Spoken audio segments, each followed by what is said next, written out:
We were learning all about intellectual growth of a person.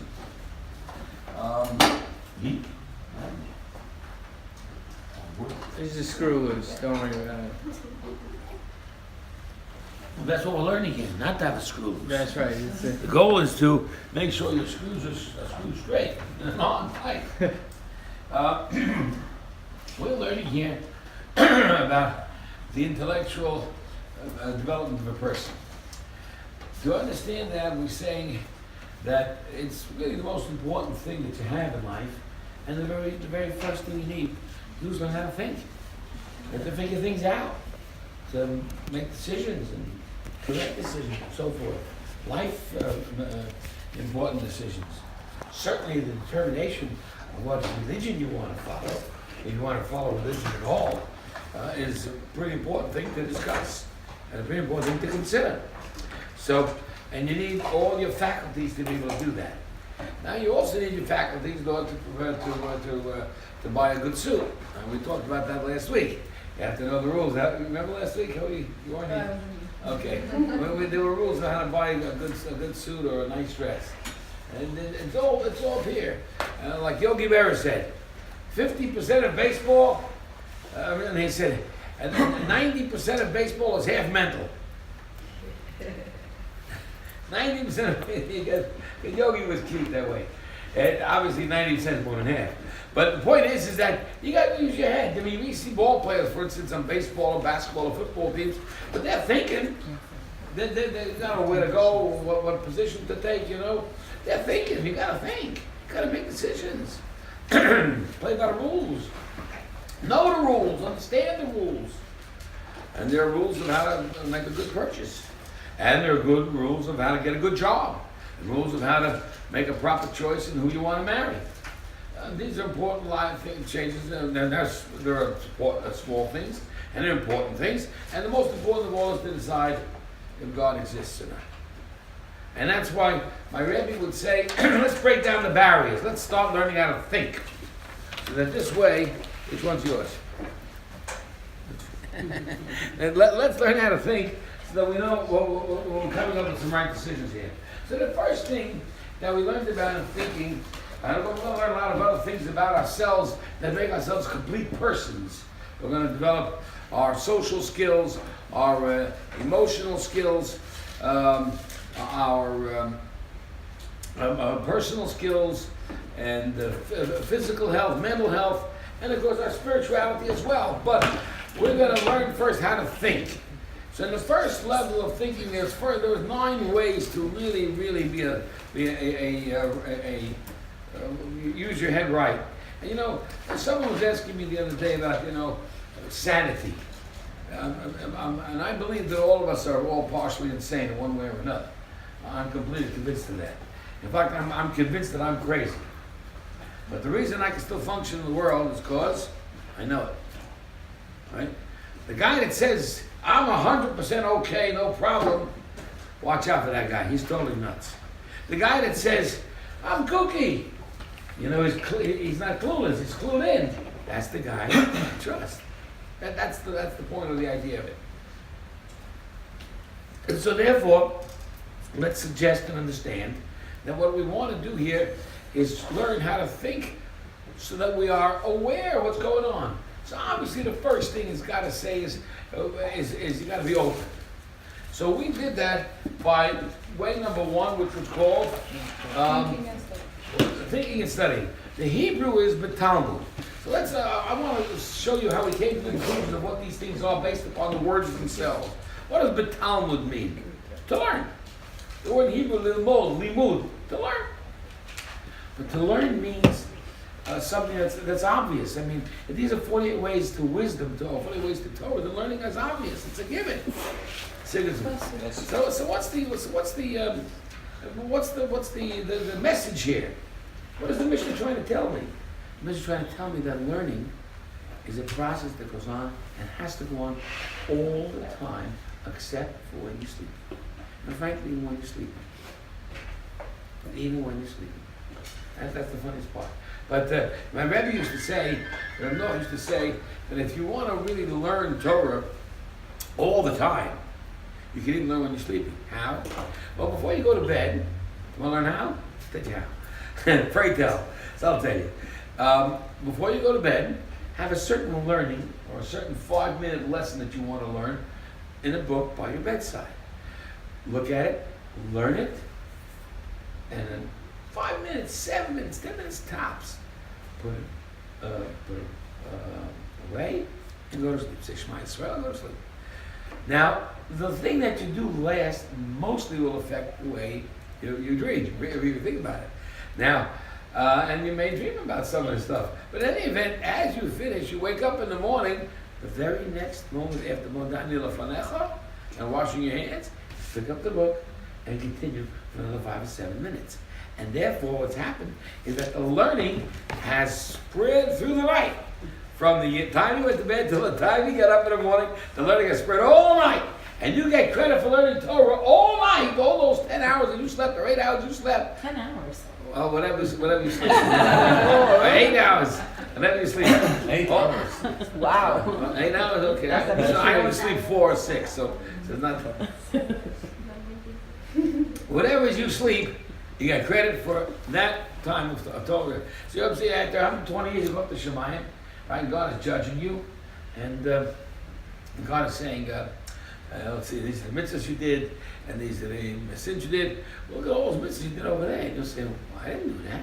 Well, you got credit for it anyway, because you went to bed with a few minutes of learning, you got up with a few minutes of learning, the whole night you get credit for it. Well, loads of credit up there at Shemayim. So that's a good deal. But the idea is, of course, is that every waking second should be thinking, appreciating, learning something. And of course, people like that often become opinionated, like me, which is okay. Nothing wrong with being opinionated. You can have the wrong opinion, but at least you have an opinion about it. At least you're involved in it. You're not oblivious to it. Now, that means everything. Some of the things you're into, some of the things you're not. Now, most guys are into football, let's say, right? Most ladies are into flowers. So, it's valuable, even for a guy, to learn a little bit about flowers. Because one day he'll find out that if he knows a little bit about them, and he finds out what his wife really likes, and he brings the right stuff home on Friday afternoon before Shabbos, he's a winner. So it's worthwhile to learn about it. It's even worthwhile for the ladies to learn a little bit about football. Because if when a guy roots for the winning team, they can appreciate and then join with him a little bit. So the whole idea is that you're having this idea of openness to everything. But openness to everything means even open, not to something you're disinterested in, but even open to something that you find maybe even you're opposed to it. I'm opposed to it. I don't believe in God. Well, you willing to hear someone's presentation about it? If he does, yeah. I hope. Because if you don't, then you're closed-minded. If you're closed-minded, you're a fool. Because there's wisdom out there that you're missing. Now what about what about the fellow, the religious guy? So I told you the story of my Rabbi Rav Noach. Guy comes to him and says to him, Rabbi, I am an atheist. So Rav Noach said, atheist? How fascinating. I am so happy and delighted to meet you. I have searched all these years for someone who can prove to me there's no God. Prove it. Now this poor fellow has never had the chance to have to think about proving it, because everyone else who proves it, you have to prove there is a God, right? And not turn the tables on the guy and said, prove to me there's no God. So the guy has no proofs, of course, and he thinks and stutters a little bit and says, well, I really meant to say I'm an agnostic. Well, Rav Noach said in disappointment, really a little disappointed about that, but agnostic is second best. At least you've proven that you could never know God, for sure. I'd like to hear those proofs. Well, this guy really is totally out of it. He has no proofs at all. So finally he says, what I really meant to say was I don't know about God. And he said, Rav Noach said, if that's the case, come on into my yeshiva and I'll teach you all about it. So we're open to discussing. We're open to discussions. And really the openness of it all only oftentimes will only confirm your truth. So there is this need to be open. And really, if you think about it again in terms of mental sanity, persons who are closed-minded not only are closed to significant ideas, but they can be closed to their own inadequacies, to their own mistakes, and to their own foolishness. And why is it that I can't hold down a job? What's the matter with me? What's my problem here? Or someone is saying, well, it's his problem, his fault, and the second job was that guy's fault, the third job was that guy's fault, the fourth job was that guy's fault. And you're just not open-minded and clued into what you need to learn about yourself. And that's what open-mindedness really is all about. And that's the first teaching of the 48 ways. Learn. What does learn mean? Be open to all forms of learning, including information that might prove that you're making a lot of mistakes. Be open to that. Be willing to accept that. Now, we're not putting anybody down. We're telling someone, you got a problem. You should fix that problem up. We're not putting somebody down by that. We're helping you. So I often told the story about about one day that I walked into class, looking like this, and someone pointed it out to me. Oh, well, thank you very much. Could you imagine I taught the whole class that way? I mean, it'd be embarrassing. But now most people wouldn't come up and tell me that because they have taught Rabbi Block, But somebody who has a little courage, like Alexis maybe, would say, Rabbi, I love you very much. Please don't do that. You understand? So you have to be open to hear people's teachings. Very important. And also to students. Not just to your rebbes or your teachers, but even to students or even your children who can point out things to you. And that's really how it all starts. So then we proceeded. We talked about good listening. So what are some of the things that you want to do in good listening? What does listening mean? What's the Hebrew word for listen? Shomea, Shema. Shema Yisrael. Hear Israel, listen Israel. What does it mean? It means to understand. So if you don't understand, what does a good listener do? Rabbi, could you answer that? I don't understand. Could you raise your hand and hear it out? But they ask the questions 2 or 3 times, and the Rabbi finally says, I gotta move on with the class. Okay, so what do after the class is over? You corner that Rabbi, and you don't let him go until you figure it out. Yeah. And you say, you say, I need to talk to you. I remember there was a great Rosh Yeshiva in the Mir of Noachim, blessed memory of Noachim Parchovitz. He used to give this great, really powerful lecture every Sunday afternoon at 12:15 in the yeshiva. And it was a lecture that was very intricate, very complex, very difficult on a very major topic in the Talmud. And after the shir was over, about 200 fellows in the yeshiva, about 10 guys would line up. He'd go back to his place, where his stand was over here, and he would then, and the 10 guys would line up and ask questions. And you had to be brave, because when you asked the question, he responded, you felt like 2 feet tall. He blasted you, but you had to be brave. You had to be brave to ask, because you might look foolish. You want to look foolish, do you? I don't care. I don't care if I look stupid. I want to know the information. Don't be afraid to ask ever. That's part of number 2. Hearing, understanding. What are you saying? What are you really telling me? Of course, number 3 was the catch in which you got to learn how to express it. How do you express it? Take notes. You say over the same piece of wisdom in your words. Make it your knowledge. Make it yours so that you really appreciate it. You're not going to appreciate someone else's knowledge. You appreciate your own. Your understanding of what someone else said becomes yours. Once it becomes yours, you listen to it. You'll internalize it. You'll review it. And you'll say it over and over again until you get it right. Because it's important. And really, at that time, we said, number 4, it's about time now to understand its truth and to make a commitment. Be not halev. Use your heart. What does your heart do? It does more than your mind. Your mind understands the facts. Your heart understands that it's true. Once you understand that it's true, then use that wisdom. So we used a couple of examples We talked about buying a suit of clothes. So a real quick review was a suit of clothes, right? So here's what we're going to do. We're going to go down to Rodeo Drive, and I'm going to say, I'm not going to look at any of those stores. They're probably my price range. Wrong. Mistake. Open. Never know. Take a look. So I look and I found one I really, wow, it even looks good too. Well, the open mind says, now what? Well, ask some questions about it. Understand what the suit's all about. Go into the store and talk to the guy and find out what the price is and find out what the discount is and find out what the promotion is and find out what the material's made of. Well, everything checks out, right? So go on to number 3.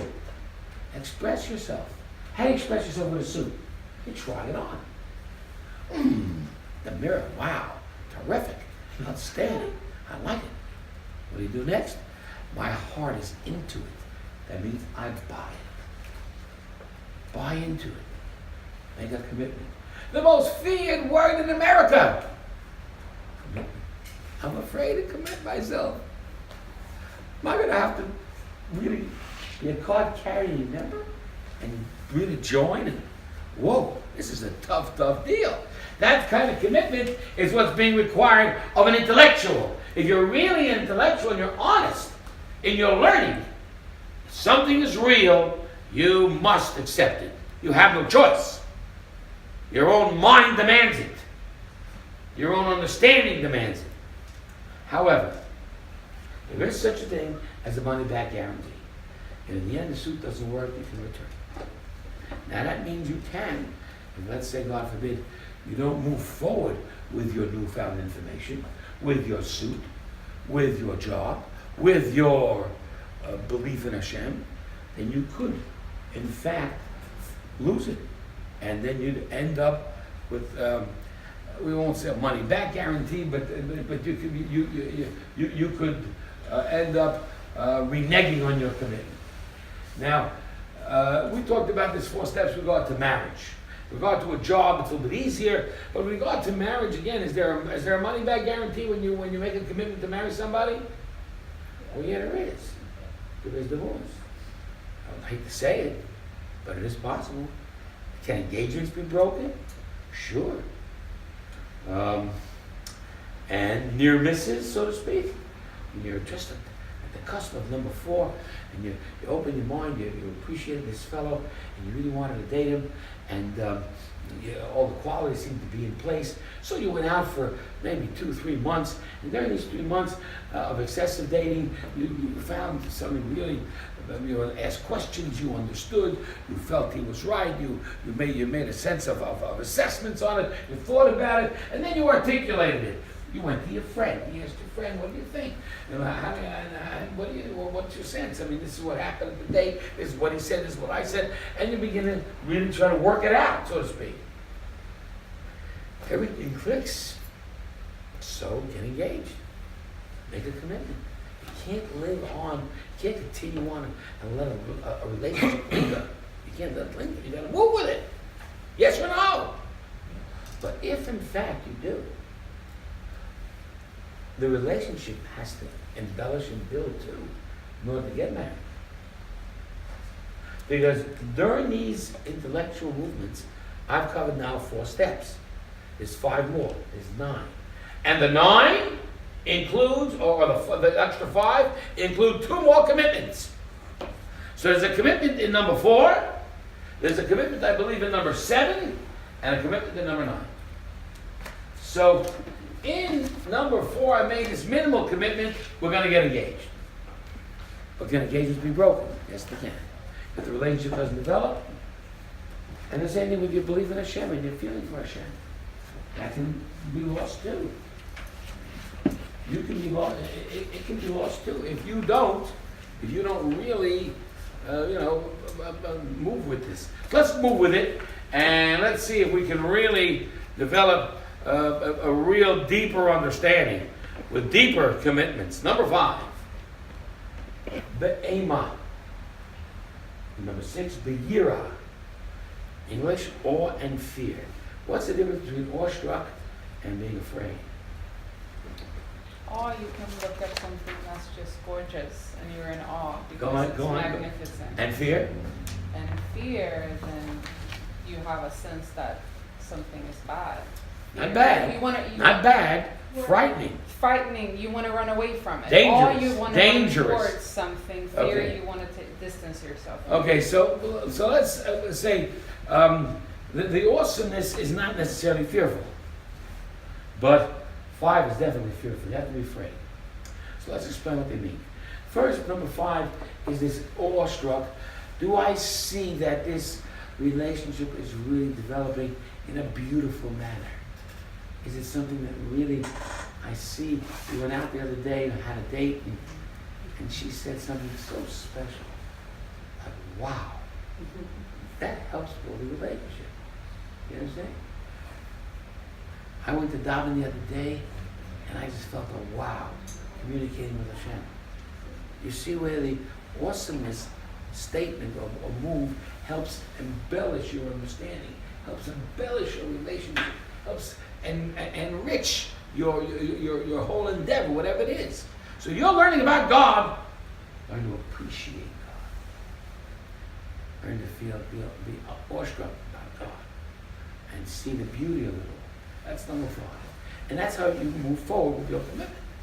Now, let's say the commitment doesn't move forward into number 5, and you're stagnating at number 4, you're in trouble. Your relationship is in trouble. Your religiosity is in trouble. Your job is in trouble. Because if you want to really go higher in the job and reach a higher level of in the company, for instance, you need to appreciate your company and appreciate what they do and appreciate your job. Then you will move forward. Otherwise, you're going to stay in the same spot forever and never get a raise and never get a promotion. And marriages can stagnate that way too. And it just doesn't move forward, so to speak. So, again, number 5 is a really important step towards. But do you see that this is intellectual? You need to use your head for this. You need to use your mind for this. Your mind appreciates, perceives, picks up on something. Wow! But you got to pick up on it and use your head. Use your mind.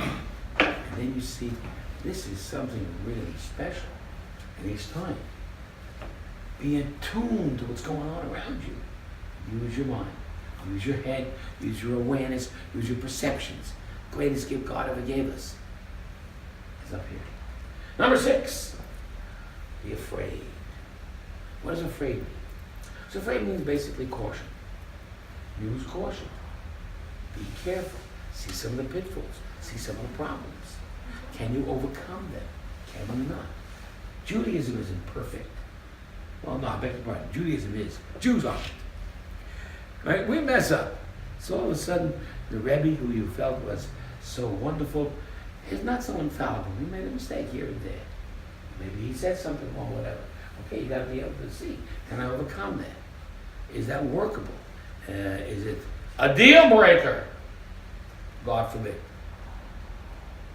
You follow what I'm saying? But again, just use your mind. Now, younger people do not have, really, the psychologists will all tell you that that part of the brain that's called caution does not kick into teenagers until you're about 20 years old. So between the age of 13 and 20, they're daredevils. I mean, you remember doing the same crazy things. I remember my daughter, I was ready to kill her. Crazy things she was doing. What are you doing there? I want to do this, I want to try this ride, I want to try that ride. Those crazy rides in the Magic Mountain, where they're dangerous, those crazy things. You have to have a certain sense of caution, which by being cautious acknowledges reality. Now, I'm walking here, you see. Now, I'm not aware of the fact that I'm walking on a tightrope. I'm also not aware of the fact that I'm walking backwards on a tightrope. I'm also not aware of the fact that the tightrope is 60 feet in the air. So I just merrily go on the tightrope. But if I look down and go, oh, I'm not going to be so merry, am I? I'm going to be very careful. I'm going to watch where I'm going, right? young teenager gets into a car. Ha ha! Right? Do you understand that this is a very dangerous situation? Be careful. Drive defensively. Be aware. Use your head. But he doesn't because he's not aware of that reality. We have to become aware of reality. That reality means the troubles can happen. Be prepared for them. Marriage isn't working. But when I got married, I never thought of that. When I got married, oh, it was roses in heaven and the moonlight. Whoever thought I was going to have a problem? We got along handsomely. All of a sudden, boom, bam, bang, crash. I got to be prepared for that. So, all these things that you have to be aware of tell us, keep your balance. Don't be afraid, right? Be careful. Be cautious. And this way, when you do come to a major challenge on the road, you'll know how to handle it, know how to work with it. You'll understand that these are problems in the road. Now, it could, God forbid, upheaval a relationship, upheaval a job, or even upheaval, heaven forbid, welcome, or even upheaval your own feelings about Judaism. Do people go through lulls in their religiosity? Sure they do. Today I was so high with Hashem, and my davening was beautiful, and a certain thing occurred yesterday, tomorrow, and I'm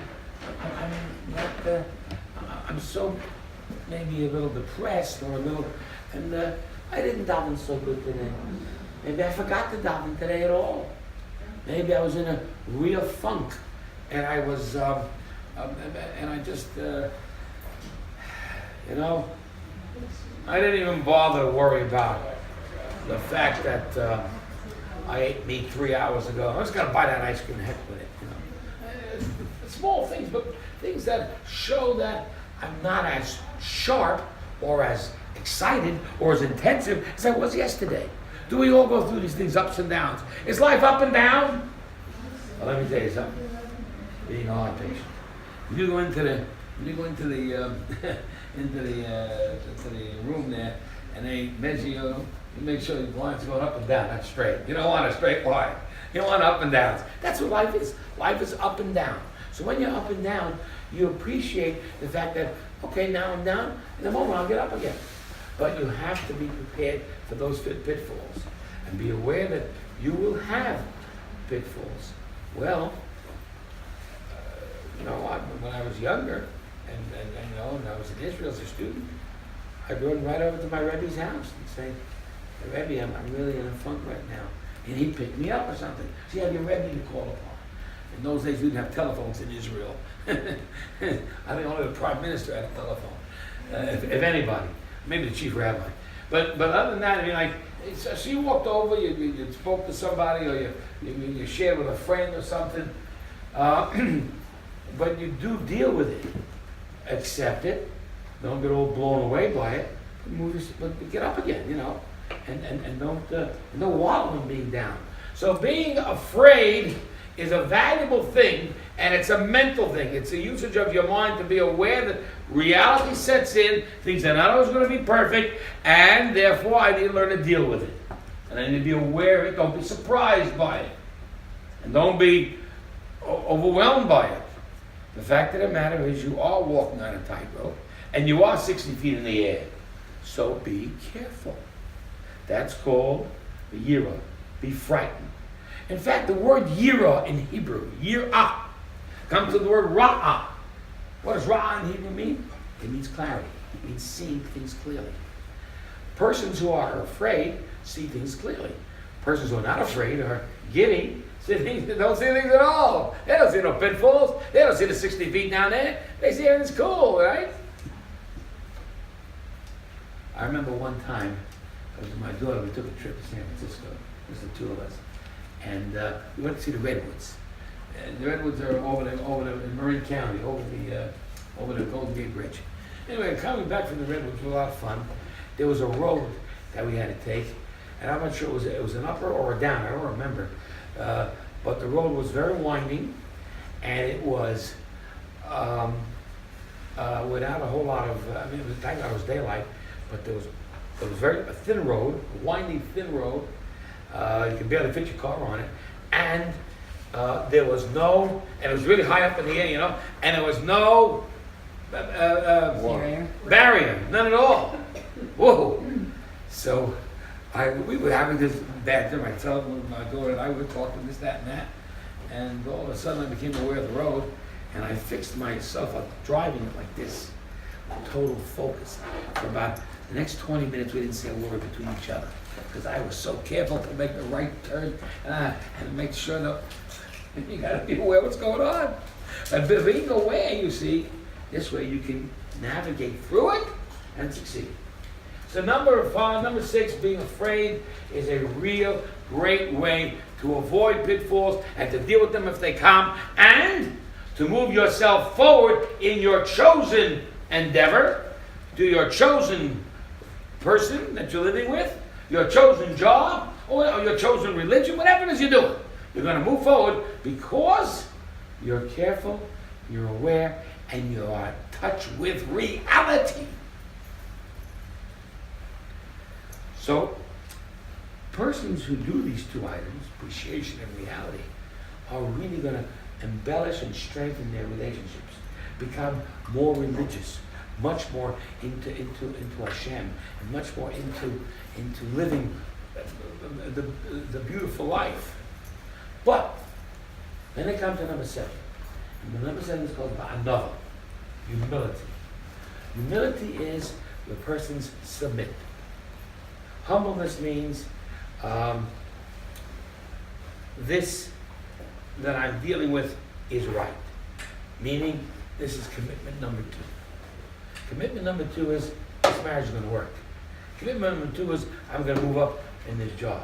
Commitment number 3 is my religion is my connection to Hashem, my belief in God, my adherence to mitzvos is stronger and stronger and stronger. Number 7 is a second commitment. And once again, we're big on commitments. While the world may not be, we are. And as these commitments are growing, in humbleness means, okay, now get your ego out of this, get your silliness out of this, and get your foolishness out of this, and just see it for its truth, for its reality, for its worthfulness, for it's worthwhile. Live with this, see this, and commit to it. A second commitment. This is sticky. This is sticky. So this is number 7, called the commitment to a second commitment. And again, this is a mental exercise. It's an intellectual one. You're using your thoughts, using your mind. There's no really hot emotions here, or really deep efforts. This is using your mind. That's what it is. We're trying again, get your mind to think, and the thinking that happens makes you grow. And the more thinking, the more you grow. Number 8 says, B'simcha, joy. Simply means, as Rabbi used to say, if you're doing it already, for God's sake, enjoy it. Why are you doing it reluctantly for? Do it happily. In other words, get a kick out of this. Let it give you, let your marriage be something that you enjoy. Then the marriage is moving forward, and the commitment is moving forward. Let your religion be an experiencing joy. And the more you experience the joy, the more you're going to do. And the more mitzvahs you're going to do. You come into davening on a given morning, and you enjoy the presence of a minyan. You enjoy the presence of the davening together with everybody. You're sold on this. You're going to move forward. Wow, I'm going to do this every day. A person feels the comfort of going to sleep with Hashem's protection by virtue of the fact that they say Shema Yisrael at night. Enjoy the opportunity to have that connection with Hashem before you go to bed. So the whole idea is enjoy it. The simcha is joy, again, is an intellectual experience. It's an experience of the mind. It's an appreciation of, wow, this is really sweet. This is delicious. You have a steak in front of you.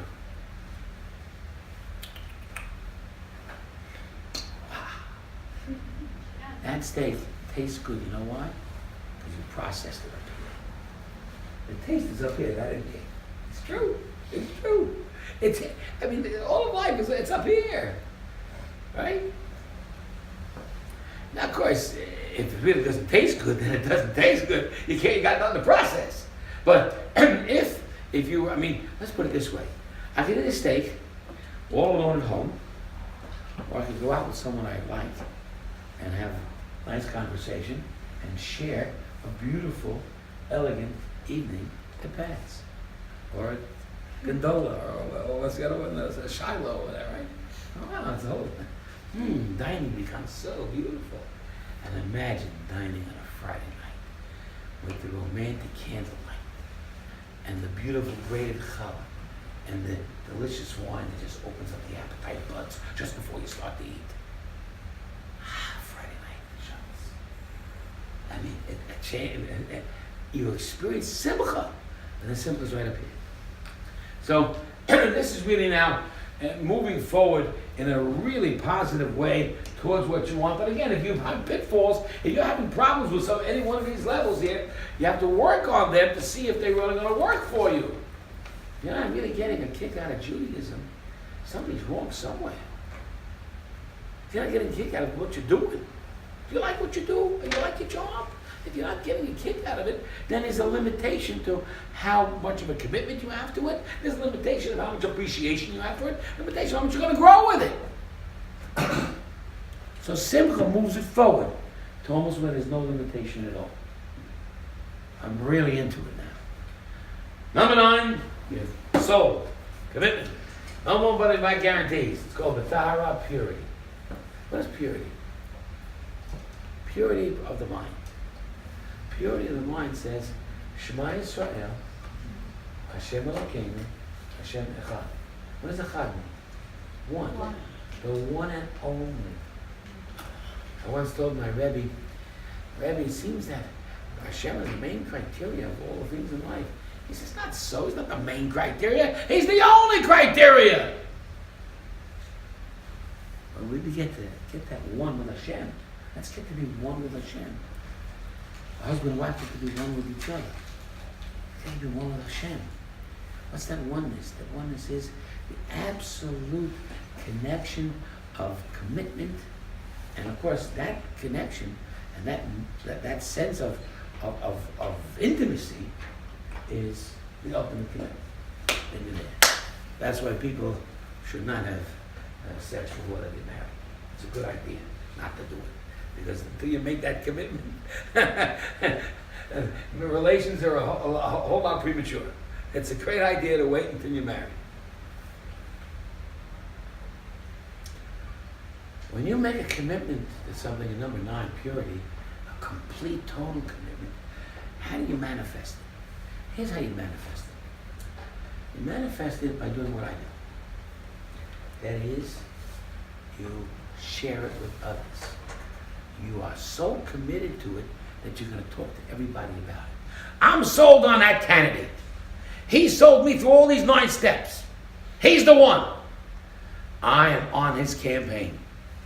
I will work for this guy day and night. I believe him so much. That is a real commitment. And I'm going to get you all to share my commitment and get you to believe in that candidate. Purity means I'm going to become a spokesman for what I really believe.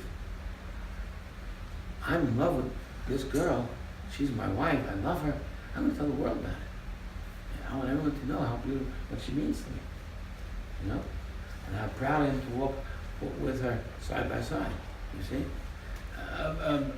If I like my job, or if you're really into Judaism, you should be telling it to the world. When I went through the process of growth with my Rebbe, and he taught me this, I realized that I have to be really committed to this and really believe in this to teach it. I stand up and teach it because it's something that I absolutely believe is right. It works, you see? That's called the ultimate commitment. If you can share it with someone else, tell someone else. If you believe in a certain value, whatever the value may be, and then you share it with your child is because you really believe it. Now you know that if you really believe that the red light is dangerous and the green light you should walk on, you're going to tell your child and teach him that and teach her that, you know? And you want to teach your children. If nothing else, you're going to teach your kids. What are you going to teach them? If you're not committed to something, what are you going to tell them? If you really are committed to Hashem, you will impose upon your children Torah and mitzvahs with every ounce of strength you've got. I told my children, listen, you bring home a good grade, you bring home a bad grade, I'm not going to bend that shape. Report card here, report card there. I came home with plenty of bad report cards myself. No big deal. Okay, you should pass your course, you should do well, whatever it is, whatever you have to do. You're not that good in math, so be good in science, whatever it may be. I don't make big deals out of stuff. Make a mistake here, mistake there, but one thing is non-negotiable.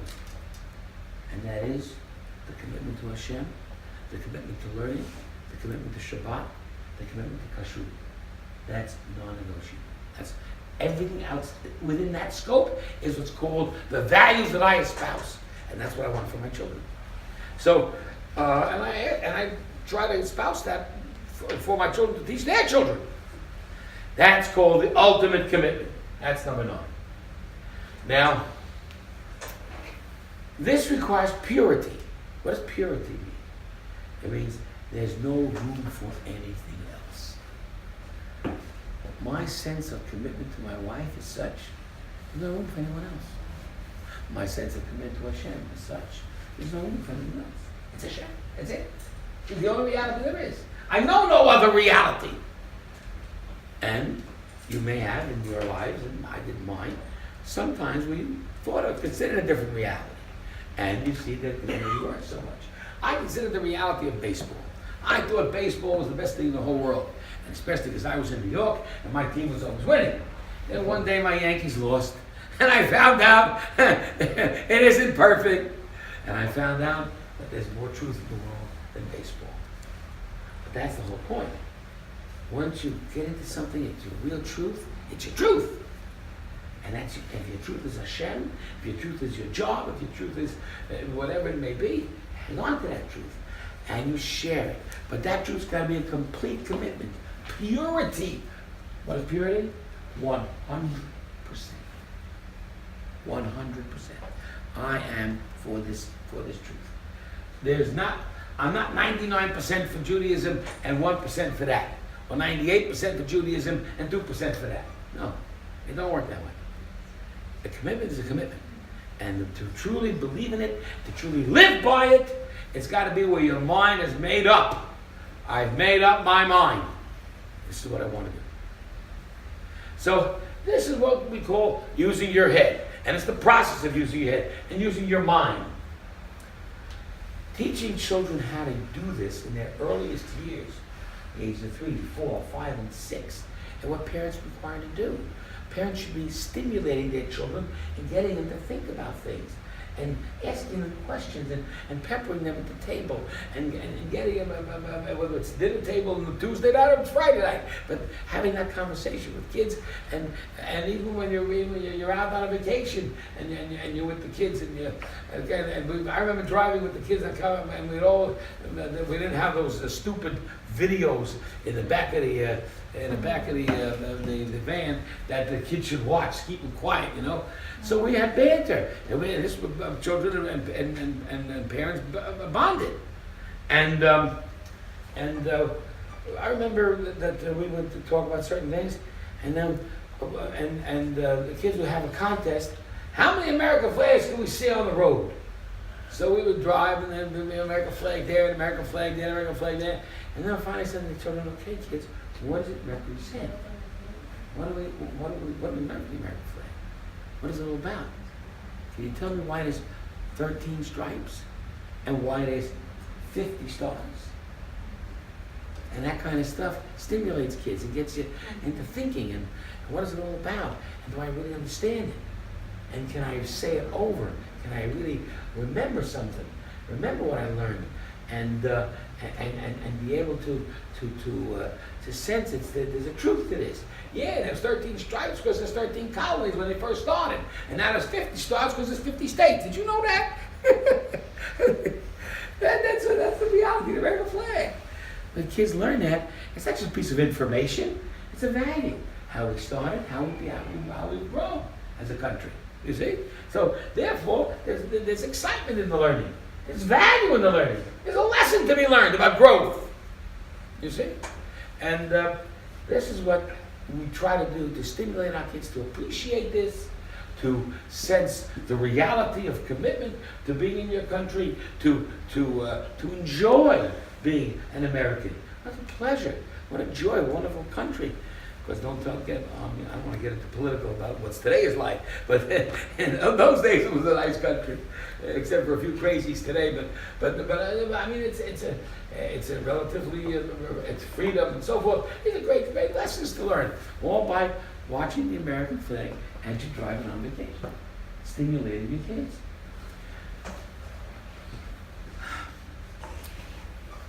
So this is basically how the mind works. You could, and it's valuable to really work with this, with yourself, and keep conscious of this, and use this as a 9-step checklist for making sure that you're seeing things correctly, that you're understanding things correctly. Ask questions if you need to. Make sure you got it right. Make sure you appreciate it. Make sure you enjoy it. Make sure, eventually, that you don't play around with this. Don't play games. Now, I'm going to stop here with one last piece of information, and that's called the next step, socializing. My child is 4. It's time to go to nursery school. It's time to interact with other children. It's time to learn how to deal out in the world. Why? Because socialization will improve your intellect. When you have someone to talk to, you will think better. When children learn to share their toys, they learn the value of it. And they learn that this child wants this puzzle, and I'll take that puzzle. And then we'll switch.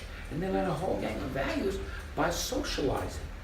Social value is extremely important to the intellectual process, and that's why it's the second process, the second step, the second Roman numeral, whatever, the second level. Let's put it that way. And by the way, I must admit, I broke down the 48 ways into these 8 steps over here. Many people have done similar.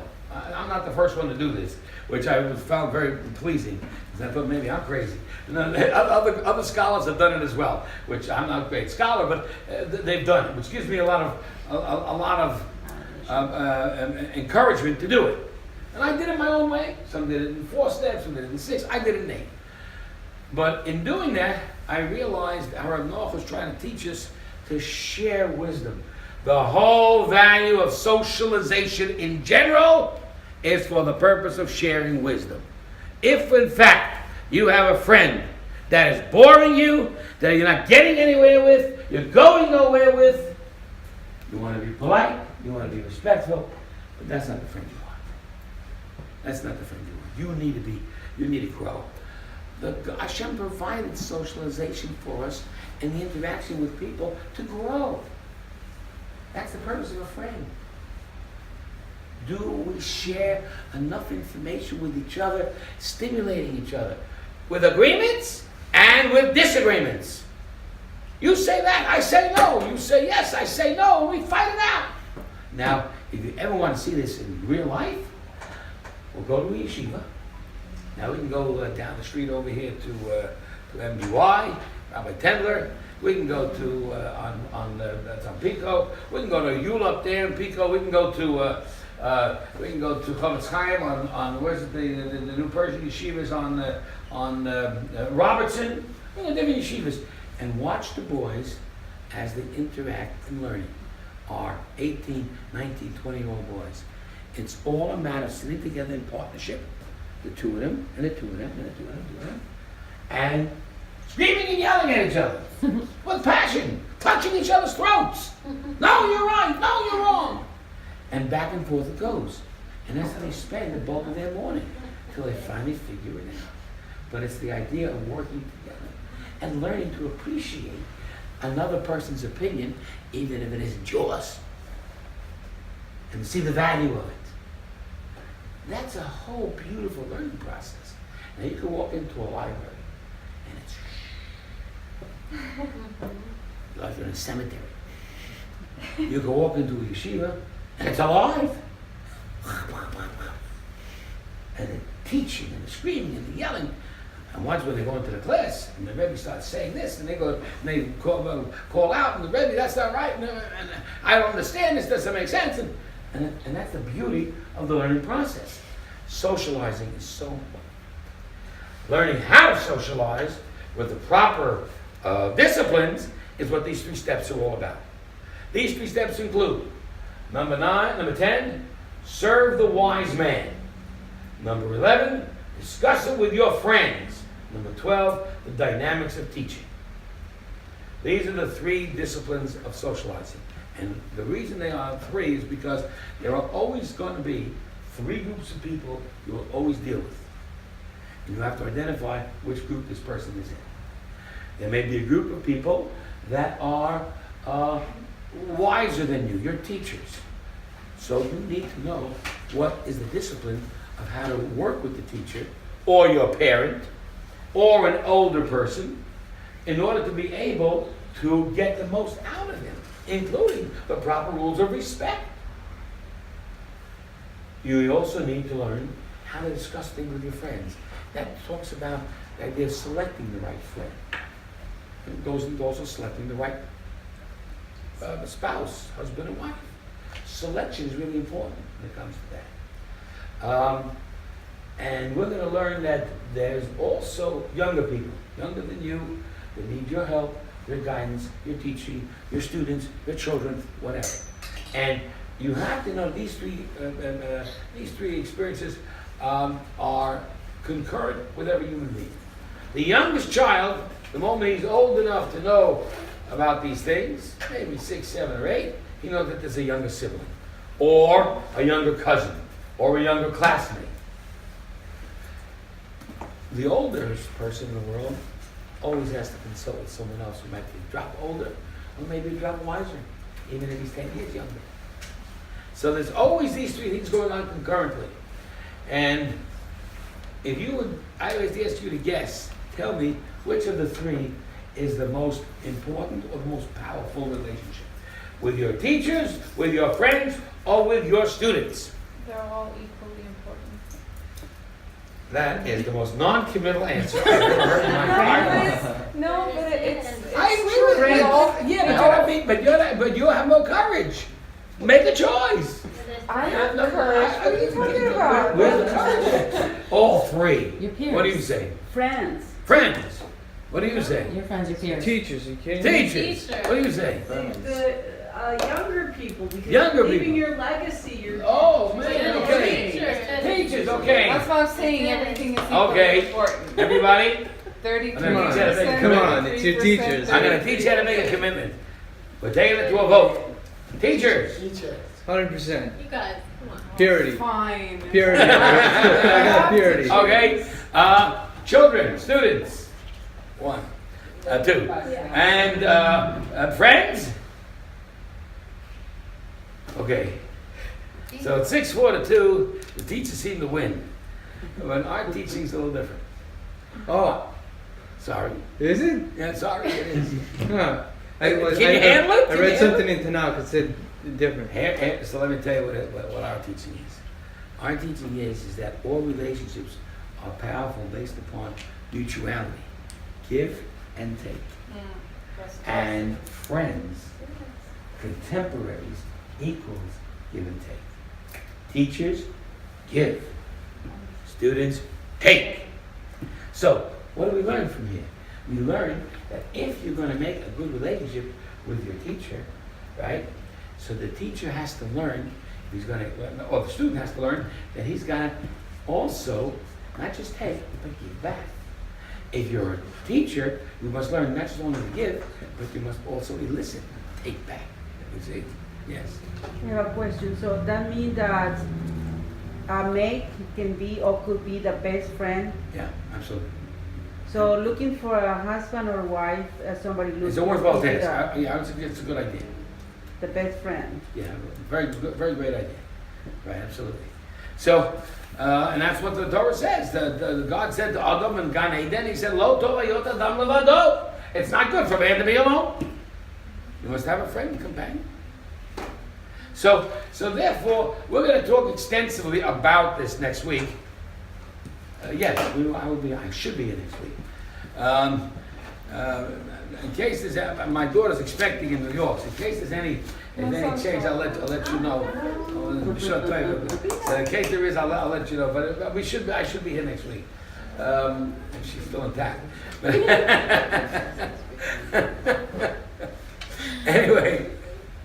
Anyway, we're looking forward to a big simcha, but I should be here next Tuesday, and we would continue again. We'll embellish upon our teachings of social disciplines, really maximize those relationships, and then we'll move into the area of education. What do you need to do to be educationally sound and educationally equipped in Torah? Thank you all for coming.